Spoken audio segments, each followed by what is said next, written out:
Alors, dans ce podcast, je reçois pour vous l'artiste chanteur Mewe. C'est une légende de la musique africaine. Il a fait le plein de concerts un peu partout. Avec plus de 30 ans de carrière, je dirais 35. Il est l'une des personnes adéquates qu'on devrait recevoir dans ce podcast et qu'on a reçu pour vous. Et je dirais que c'est une tête d'affiche. Non seulement une tête d'affiche, c'est une icône de la musique africaine. C'est une grande base, d'accord? Comme je l'ai toujours dit, la grande base, la famille de la grande base, la communauté de la grande base, c'est la grande base en fait. Et comme vous le savez, dans mes podcasts, dans mes chroniques, je suis toujours direct, one shot. On va aller très rapidement. On va écouter un peu l'histoire de Mewe, d'accord? Écoutez ce qu'il a donné à la jeunesse, écoutez ce qu'il a donné sur cette chaîne YouTube. Si vous avez des questions, n'hésitez pas. Commenter ce podcast. Après, on va en rediscuter carrément. Alors, Monsieur Mewe, je suis Aniche Soyingbe, entrepreneur, créateur de contenu sur Internet, réalisateur. Et aujourd'hui, j'ai eu la chance de vous rencontrer. Il faut dire que j'ai beaucoup entendu parler de vous. Quand j'étais enfant, je vous ai vu à la télé, comme beaucoup de jeunes. Et j'aimerais vous poser une question. Qu'est-ce qui vous a inspiré de base à entrer dans la musique? Merci déjà de me donner la parole. Merci d'estimer déjà, vous qui n'êtes pas de ma génération, que je peux vous être utile. Parce que la thèse du droit d'aînesse est sacrée chez nous en Afrique. Donc quand on se rapproche des anciens, quand on se rapproche des aînés, forcément on s'enrichit. Et je vous félicite de le faire. En gros, je peux dire, ça peut paraître philosophique, mais la réalité, elle doit être là. Dans la musique, on est choisi. J'ai été choisi par la musique. Parce que si bientôt 35 ans après, j'évolue contre vents et marées, mais j'évolue toujours avec constance, c'est certainement parce que j'ai été investi d'une vocation, d'un don. Et comme j'ai dit, on est choisi par la musique. Mais quand on est choisi par la musique, ça veut dire que celui qui vous donne le don, il vous choisit aussi. C'est Dieu, c'est l'être suprême. On peut l'appeler Allah, on peut l'appeler Lago, on peut l'appeler Nyamlé, on peut l'appeler God, mais il y a un Dieu, il y a un être suprême. Moi, je ne l'ai jamais rencontré. On ne sait pas si c'est un vaudou, si c'est un zambeto, si c'est un chrétien, si c'est Jésus.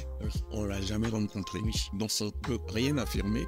Ce que je sais, c'est qu'il y a un être suprême. Mais cet être suprême, quand il vous choisit, il vous investit. Et à partir du moment où il y a un investissement, vous avez une responsabilité. Effectivement. Et cette responsabilité, elle doit être assumée. Dieu vous donne un don. Et ce don-là, vous devez justement l'entretenir.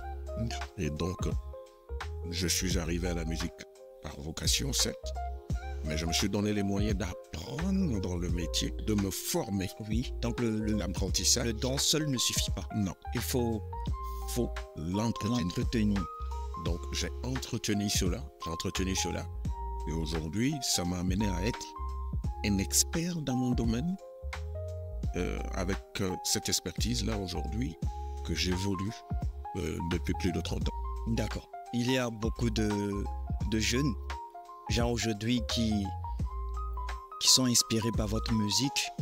Et si même pas, ça ne sera pas par votre musique, mais par votre parcours, envoyez un message, s'il vous plaît. Mon message, il est clair et je l'ai dit en partie dans mon propos de tout à l'heure. Tout métier s'apprend. De la même façon qu'on ne devient pas médecin par hasard, on ne devient pas musicien par hasard. N'importe qui ne peut pas se lever aujourd'hui pour aller vers un malade, lui faire une injection. N'importe qui ne peut pas faire une ordonnance à un malade. Seul quelqu'un de qualifié peut le faire. Pourquoi pas pour la musique? Aujourd'hui, dans notre métier particulièrement, il y en a d'autres, hein, certes, mais particulièrement dans notre métier, n'importe qui peut faire n'importe quoi et devenir star. Du coup, ça rejoint ce que je vais dire maintenant à tous les jeunes.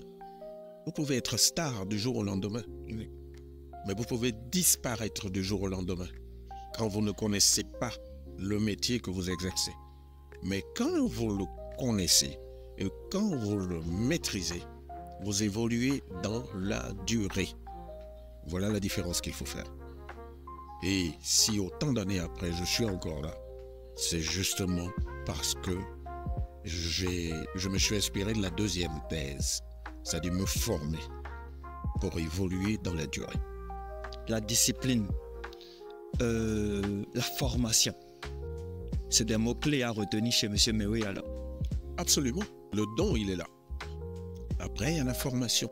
Et après la formation, vous l'avez si bien dit, la discipline, le respect de la parole, l'assiduité, le sérieux.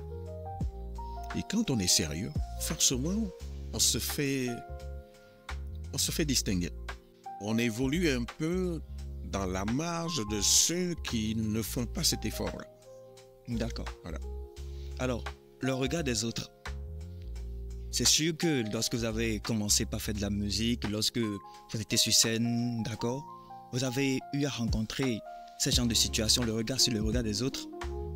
Tu sais pas chanter, tu devrais faire ci, tu devrais faire ça. Comment vous avez géré ça? Oh, c'est juste humain, hein? On ne peut pas faire l'unanimité. Quel que soit ce que vous faites, vous ne ferez jamais l'unanimité. Alors, à partir du moment où vous intégrez cette thèse-là dans votre vocabulaire, vous ne serez jamais surpris. Et justement, quand on est conscient qu'on n'est pas parfait, il faut à chaque critique se remettre en cause. C'est pas parce que quelqu'un en face de vous vous dit « Ah, je n'aime pas ce que vous faites » qu'il a tort. Non. Donc, il faut toujours se remettre en question. Il faut toujours se dire « Mais pourquoi il a dit ça ?» Et se réécouter pour soi-même arriver à intercepter un petit truc qui a fait que cette personne-là a dit ça. Voilà. Donc, moi, je pense que c'est à ce niveau-là qu'il faut être très, très fin dans le choix à faire. Vous avez sûrement rencontré des difficultés au cours de votre carrière, dans votre vie quotidienne, etc. Comment avez-vous surmonté ces difficultés?